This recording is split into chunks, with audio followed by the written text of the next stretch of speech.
My family expects me to forgive my brother after what he did to my fiancée at their home. I am 27 years old, and my fiancée is 25. We met almost 7 years ago, while both studying in college.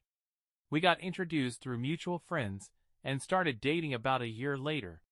When I introduced her to my family, everyone was thrilled, even my mother, who is usually quite reserved towards foreigners. My parents are immigrants, and since moving to this country, they have always stayed close to our local community. As a result, they tend to be wary of people outside our group. At this point, I should mention my brother, who is 29 years old. Before the incident, he was like a superhero to me. I always admired him because he was never afraid of the local guys and was always a protector for me and our younger sister, who is 22. He constantly reminded us that we should never lower our heads just because someone tried to put us down, and that we had the same rights to live here as everyone else. When I introduced him to my girlfriend, they became good friends. Over time, she grew close to my family, especially my brother and sister. She also connected with my other relatives, went shopping with my sister and mother, played pool with me and my cousins, and attended every party my family organized. At one of those parties, my family and I got very drunk, to the point that I passed out on the floor in my parents' living room. After the party ended, my fiancée started acting strangely. When I asked her what was wrong, she said, "I think your brother tried to kiss me." The shock of her words immediately sobered me up, and I asked her to tell me everything. She explained that some guests had gone up to the rooftop to drink and get some fresh air. Eventually, everyone left except her and my brother. They had a few more drinks and talked for a while, but she noticed that he was staring at her intensely. Then, suddenly, he leaned in, trying to kiss her. She was quick to move away, avoiding him. The atmosphere became extremely awkward, so she left. After she finished telling me, I drove her home and later confronted my brother to find out what had happened.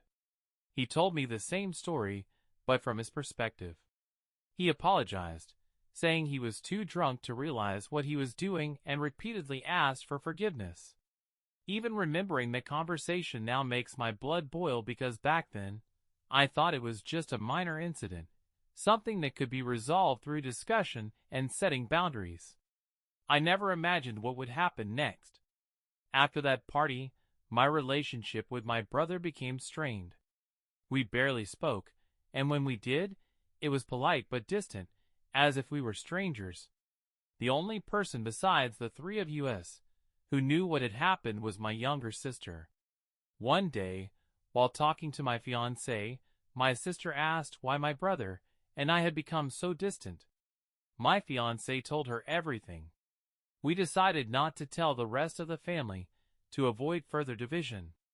A few months later, my mother organized another party, inviting many people, friends, relatives, and members of our community. My fiancée saw my brother again. At that point, I thought enough time had passed since the kissing incident, and this could be the first step toward normalizing things. At some point during the party, I lost sight of her and started looking around. I searched everywhere, but couldn't find her. I thought she might be with my sister, but something made me go upstairs. As I climbed the stairs, I began to hear strange noises from one of the rooms. When I opened the door, I saw my brother pinning my fiancée down on the bed, covering her mouth while trying to shove his hand under her dress as she struggled. I didn't think for a second. I immediately attacked him, punching him repeatedly. My fiancée ran out of the room as fast as she could, rushing downstairs for help. When my father and uncle came upstairs, I was still beating my brother. My father managed to separate us, but I kept cursing at him and tried to hit him again. Eventually, my uncle and father held me back, took my brother outside the room, and my father asked, "What the hell happened? Why did you do this?" It took me a moment to find the words, but I finally said, "I just caught my brother trying to rape my fiancée." My father was in shock. He sat on the floor, placed his hand on his forehead, and remained silent for about 10 minutes until my uncles called him to take my brother to the hospital. After they took him away, I went to find my fiancée and saw her talking to my sister about what had happened. I said goodbye to my sister and we left. The entire way home, she couldn't stop crying. She was confused, angry, and devastated. When we got home, she continued crying until she fell asleep. That became her routine for several days, until she slowly started talking again. During those days, my family kept me updated on my brother's condition. I had broken his nose and dislocated his jaw. My mother was in complete denial, unable to believe that her son was capable of something like this. But I didn't dwell on it too much because I understood that everyone reacts differently. In a way, I even understood why my mother was trying to justify my brother's actions. The last thing I heard about him was that, after he was discharged from the hospital, everyone turned their backs on him for what he had done. He was fired from his job and left the city. In the following weeks, I almost completely cut off contact with the outside world and focused on helping my fiancée. To put it mildly, she was handling the situation as well as she possibly could. She was still very afraid of what had happened and was completely drained. She spent almost a month at home before she finally had to return to work. However, after just a few hours, she came back, saying she couldn't shake the feeling of being in danger, that at any moment, someone might try to hurt her. First update. Hey everyone. Honestly, I didn't expect to be writing an update. I just wanted to get my feelings out, and I never thought I would receive so much support. I want to address some of the questions you've raised. First, many people seem to think that I was considering forgiving my brother. That will never happen. Just to be clear, I no longer have a brother. That person is dead to me. Second, not all members of my family believe my brother should be forgiven, only a small minority. I could easily cut off those people, but not my parents. I also want to clarify that my sister is on my side. She is my fiancé's best friend, and the only person besides me who knows exactly what she went through in the first month after the incident. Third, for those asking what I told my parents, I made it very clear that if I ever found out my brother was back in town, I would never speak to them again.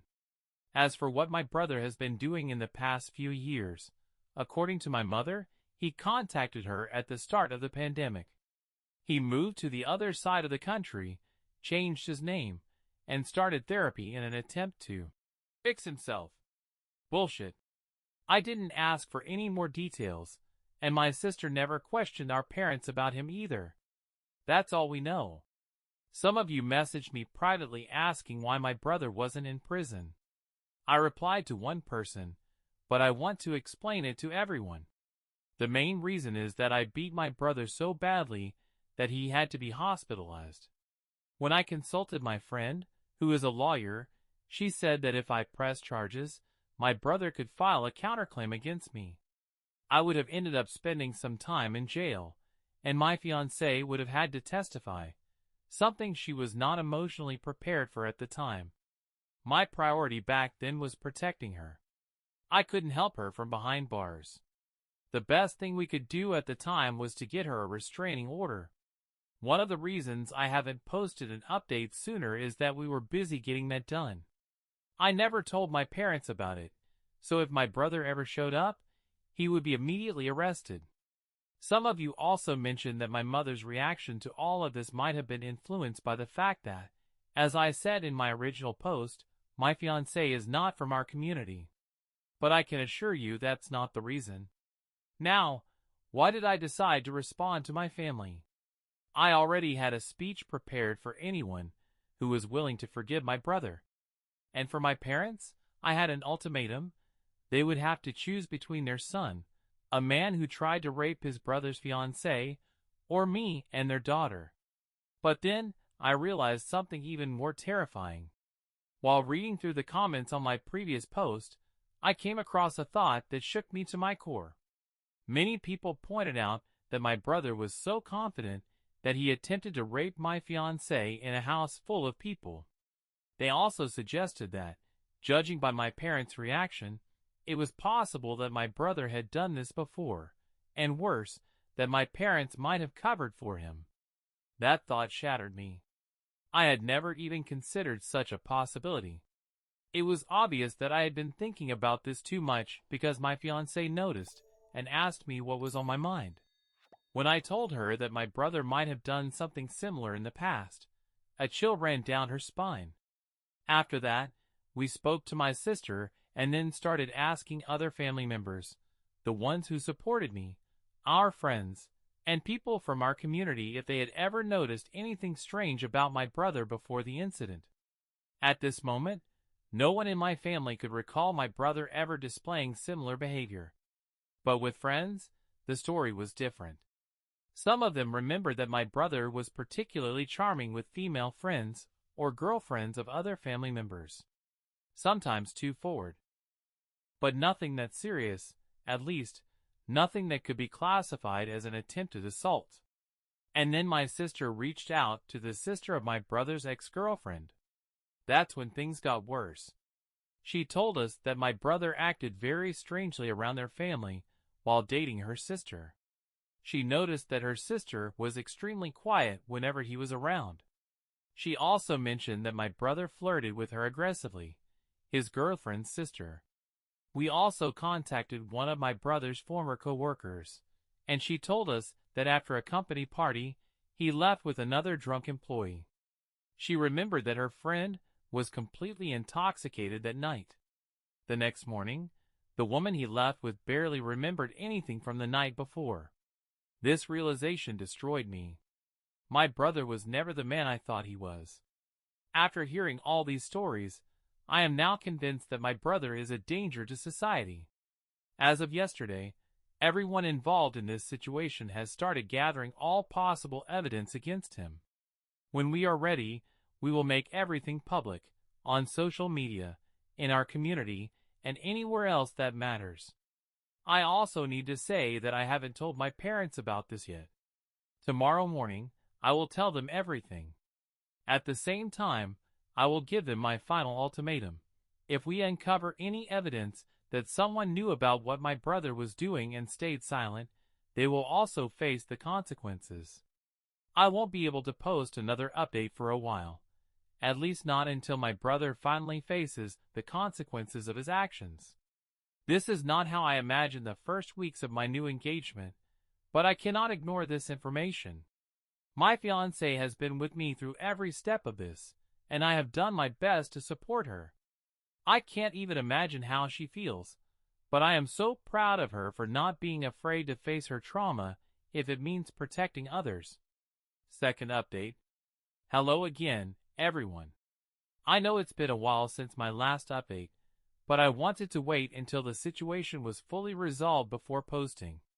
While it's not completely over yet, I'm happy to report that my brother is finally facing justice for his actions. What happened? After my last update, my fiancée, some friends, and I began investigating my brother's past to see if he had harmed or attempted to harm other women. Once we gathered enough evidence, we had to make sure he would face consequences. In the end, we discovered 8 different cases, including my fiancée's, where my brother had either sexually harassed or attempted to assault women. Among them were his ex-girlfriends, former colleagues, and even 2 of his current co-workers. I had originally planned to show all the evidence to my parents to make them realize the kind of monster they were defending, and then publicly expose everything on social media. However, I did none of that. Our lawyer advised against it. He warned that if I shared the evidence with my parents, there was a risk that they might try to protect my brother and interfere with our plans. At first, I didn't want to believe that. After all, I still hoped my parents would come to their senses. But deep down, I already knew I couldn't trust them anymore, especially with the possibility that they had covered for him in the past. Publishing the information on social media was also risky because it could have given my brother an excuse to accuse us of defamation, making things legally more complicated. So, I cut off all contact with my parents entirely to ensure they couldn't ruin everything. Here, I want to acknowledge my sister. Throughout this entire ordeal, she pretended to stay neutral in front of our parents while secretly helping me and my fiancé. During this time, she also found out what my brother had been up to. After the incident at the party, my brother moved across the country to stay with a friend. Back then, our family did the right thing and disowned him. Once he settled in his new city, he told everyone that his family had abandoned him because they found out he had a secret affair with his brother's fiancée. Yes, that piece of shit actually told people that my fiancée cheated on me with him. As I mentioned before, we never pressed charges against him because on the night of the incident, I beat him so badly that he ended up in the hospital. This made it impossible to start legal proceedings without risking my own arrest. That's why my brother was able to find a job and start rebuilding his life. For the first time since he left, he contacted my parents at the end of 2020, during the worst part of the pandemic in our country. Since then, he and my mother stayed in regular contact. My mother and father even visited him multiple times. The worst news. And now for the worst part. During these years, my brother had a daughter. The girl was born after a one-night stand. The woman he slept with got pregnant in April 2021, and they agreed to co-parent because neither of them wanted to get married. In December 2021, my niece was born. 2 weeks before we finished collecting all the evidence, my brother introduced his girlfriend and daughter to our parents and sister. When my sister told me about it, it felt like a punch to the gut. At first, I couldn't believe what I was hearing. But then she showed me photos. At that moment, my world shook again. Because now, it wasn't just about my family facing the truth. It was about his family. But then I realized, this child was yet another reason to keep fighting for justice. We couldn't allow his daughter or her mother to remain in his presence. Finally, the day arrived. My brother was at my parents' house when the police came for him. According to my sister, it was a disaster. The moment the police knocked on the door, my brother tried to escape. They caught him, but he fought back, so they had to tase him. That added an extra charge, assaulting a police officer. 2 days later, after being held in custody, my brother was transferred to jail while awaiting trial. The trial. The court process was long and brutal. Inside and outside the courtroom, it was one of the most difficult experiences of my life. During the hearings, 2 of the women who had suffered at my brother's hands broke down in tears while testifying. My fiancée was able to stay calm while giving her statement, but the moment we were alone, she collapsed. I cried with her, but I held her and reassured her that it was almost over. The moment my parents and sister testified was the breaking point for me. That man, my former brother, was finally facing justice. But the damage he had already done was irreversible. I know that many of the women involved will never fully heal from what happened to them. At best, they will simply learn to live with the trauma. This was the hardest week of my life. But finally, after all this time, my brother was found guilty on 8 charges. He will spend the rest of his life in prison. Of course, he tried to drag me down with him. His lawyer argued that I had used excessive force when I beat him up that night. But the judge dismissed it. As for my parents and those who still support my brother, it will be hard to never see them again.